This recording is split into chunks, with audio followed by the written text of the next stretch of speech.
मातृभाषा को मित्र भाषा बनाए, मातृभाषा बनाकर मृत भाषा न बनाए। क्रिटिसिज्म की दुनिया में आप सभी का एक बार फिर से स्वागत है। शुरुआती 2 लाइन पर से आप लोग समझ ही गए होंगे कि हमारे आज के विवेचन का विषय है मातृभाषा का महत्व। इसका यह मतलब बिल्कुल नहीं है कि मैं आप सब लोगों को मातृभाषा का नाश न होने देने की सिफारिश करूंगा। ऐसा इमोशनल अत्याचार मुझे नहीं करना है। आज मैं क्रिटिसाइज करने जा रहा हूं प्राइमरी एजुकेशन में बढ़ते जा रहे हैं इंग्लिश मीडियम के क्रेज को।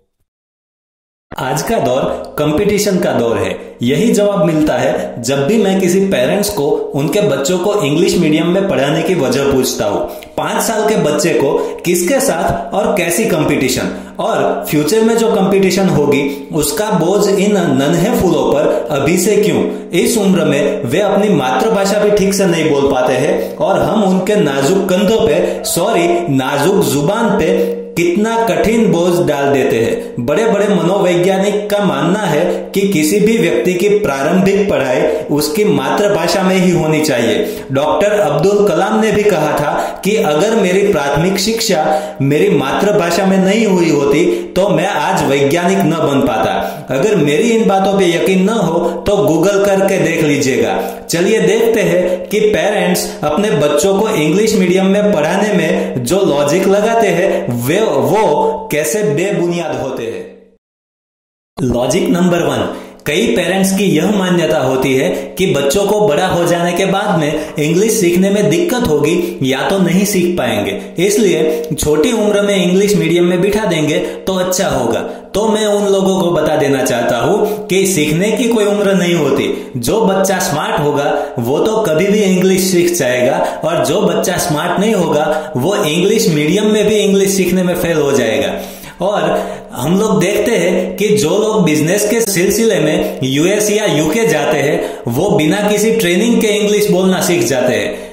इसके अलावा स्पोकन इंग्लिश के क्लास भी चलते हैं जो महज कुछ ही महीनों में इंग्लिश बोलना सिखा देते हैं।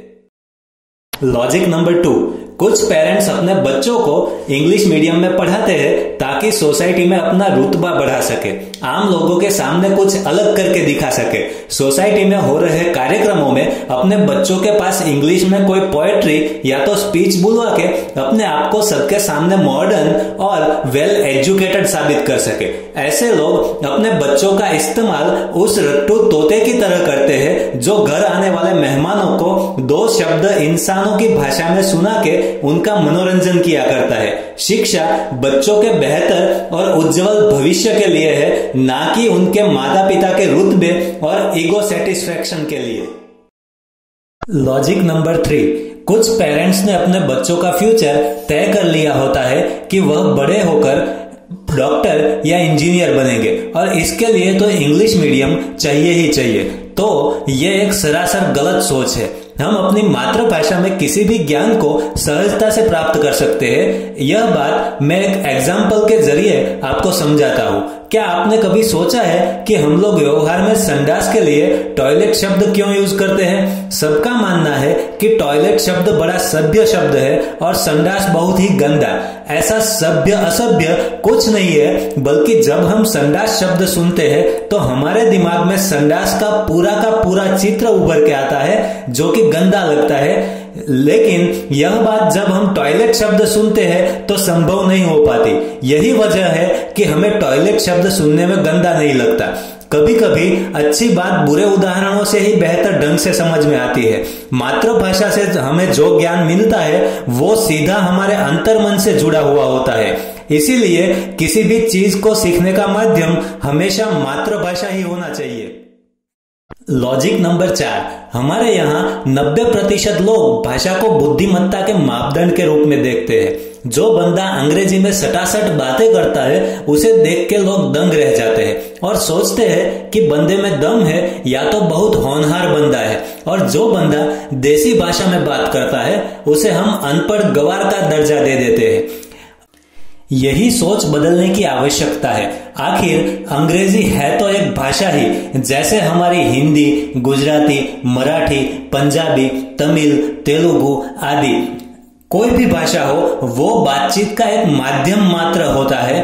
अंग्रेजी भाषा के ज्ञान के आधार पर किसी भी व्यक्ति की काबिलियत का अंदाजा नहीं लगाया जा सकता।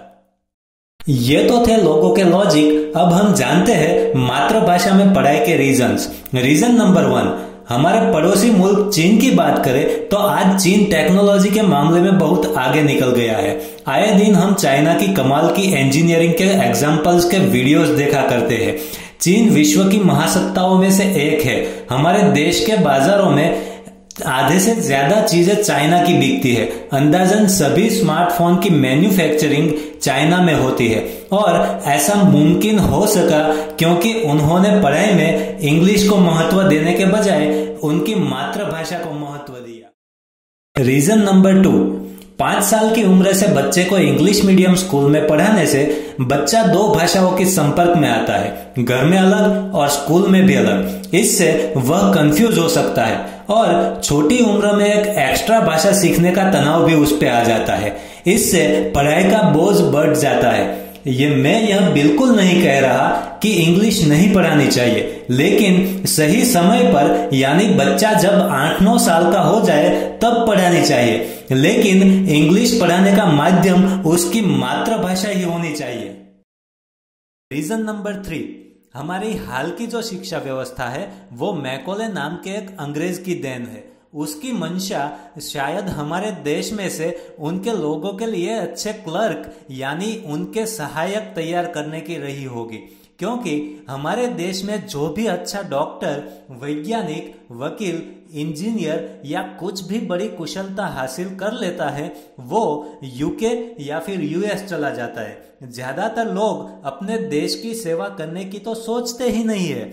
अगर मातृभाषा के प्रति लगाव होगा तो मादरे वतन के प्रति भी लगाव होगा और अच्छे लोग अगर इस देश में रहेंगे तो देश का ही भला होगा और अगर देश का भला हो गया तो हमारा भी भला होगा। आखिर में मैं एक सवाल के साथ मेरे इस विवेचन को विराम दूंगा। मेरा एक दोस्त है जो खुद इंग्लिश टीचर है और उसकी वाइफ भी इंग्लिश टीचर है, लेकिन उनके बच्चे गुजराती मीडियम में पढ़ते हैं। तो क्या उनको अपने बच्चे के फ्यूचर की चिंता नहीं होगी? क्या उन्हें अपनी सोसाइटी में रुतबा नहीं बढ़ाना होगा? क्या वे अपने बच्चों को डॉक्टर या इंजीनियर नहीं बनाना चाहते होंगे? मेरा सवाल ही है मेरा जवाब। अगर आपको यह वीडियो अच्छा लगा तो अपने दोस्तों के साथ शेयर कीजिए और अगर आपने अभी तक मेरा चैनल सब्सक्राइब नहीं किया तो चैनल को सब्सक्राइब कर दीजिए। मिलेंगे एक नए वीडियो में नए टॉपिक के साथ। तब तक सोचते रहिए, सचेत रहिए।